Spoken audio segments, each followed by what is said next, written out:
నక్క సామ్రాజ్యం బామ్మగారి పేరు. మరి బామ్మగారు అందరికీ గుర్తున్నారని అనుకుంటున్నాను. లేటెస్ట్గా మనం మండే పెట్టిన వీడియోలో ఈ బామ్మగారు కనిపించారు. వారితో మాట్లాడిన వీడియో మనందరం చూసాం కదా. తనకంటూ ఎవ్వరూ లేరు, ఒకరి తర్వాత ఒకరు అంటూ చనిపోయారండి. చివరి దశలో ఈ అవ్వ ఒంటరిగా మాత్రమే మిగిలిపోయారు. బామ్మగారితో మాట్లాడే ప్రయత్నం చేశాను. కూర్చున్న కొద్దిసేపటికి పక్కన నిప్పులు మంటలు అవన్నీ ప్రక్కనే ఉంటే ఎంత వేడిగా ఉంటుందో అంత వేడిగా అనిపించింది ఈ ఇంట్లో ఉన్నంతసేపు. కారణం ఏంటంటే బామ్మగారి ఇల్లు ఒక చిన్న రేకుల హౌస్ అండి. ఆ రేకుల హౌస్ పైనేమో విపరీతమైన ఎండ. నాకే ఉండడానికి చాలా కష్టం అనిపించింది.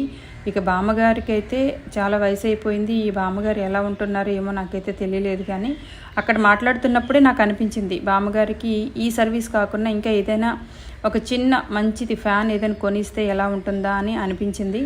ఇక నేనేమాత్రం ఆలస్యం చేయలేదు. ప్లాన్ వచ్చింది అంటే అది మంచి పని అయితే కనుక మనం ఏమాత్రం ఆలస్యం చేయకూడదు. వెంటనే ప్లాన్ని అమల్లో చేసేయాలి. ఇంకా నెక్స్ట్ డేకే బామ్మగారికి మళ్ళీ ఫ్యాన్ అయితే కొనేసామండి. మళ్ళీ రెండో రోజు ఆ ఊరికి రావడం జరిగింది. బామ్మగారికి ఫ్యాన్ కొన్నాను అన్న సంగతి అయితే తెలియలేదు. నార్మల్గానే నేను ఆవిడ దగ్గరికి వచ్చాను, పలకరిస్తున్నాను అని అనుకుంటున్నారనమాట. అంటే ఆవిడకి నిన్న చేశాం కదా సర్వీస్, అలాగే ఇంకా ఊర్లో ఇంకెవరైనా ఉన్నారేమో వాళ్ళ కోసం మళ్ళీ వచ్చానేమో, ఆ పరిధిలో మళ్ళీ నన్ను పలకరిస్తుందేమో అని అనుకుంటున్నారనమాట బామ్మగారు. సో ఈలోగా ఈమెను పక్కకు తీసుకొని వెళ్ళి ఆమెతో మాట్లాడుతూ ఉన్నాను.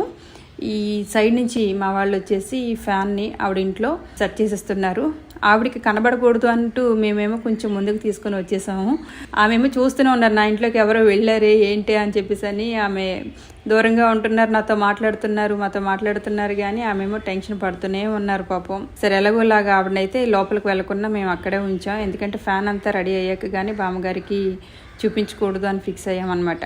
మొత్తానికి మా వాళ్ళైతే ఫ్యాన్ ఫిక్స్ చేసేసారు. చూడండి ఎంత బాగా తిరుగుతుందో. క్రాంప్టన్ బ్రాండ్ కంపెనీ ఫ్యాన్ అండి. చాలా బాగుంది, ప్రశాంతంగా హాయిగా అనిపించింది. ఫ్యాన్ తిరిగేసరికి చాలా బాగా తిరుగుతుంది. చూడండి, బామ్మగారిని ఏమో నెమ్మదిగా ఫ్యాన్ వద్దకు తీసుకొచ్చేసాను. క్లాత్ మూసించాను. ఆమె చేతుల మీదగానే ఫ్యాన్ ఓపెన్ చేయించాను. కానీ బామ్మగారు మాత్రం చేతులు ఫుల్గా వణుకుతూ ఉన్నాయి. ఇంతసేపు ఆమెను బయట ఉంచేసాం కదా, ఏం జరిగిందా, నా ఇంట్లో ఎవరున్నారా అన్న టెన్షన్లోనే బామ్మగారి ఫేస్ ఇంకా అలాగే ఉండిపోయింది. సరేనా, నేను వెళ్తా.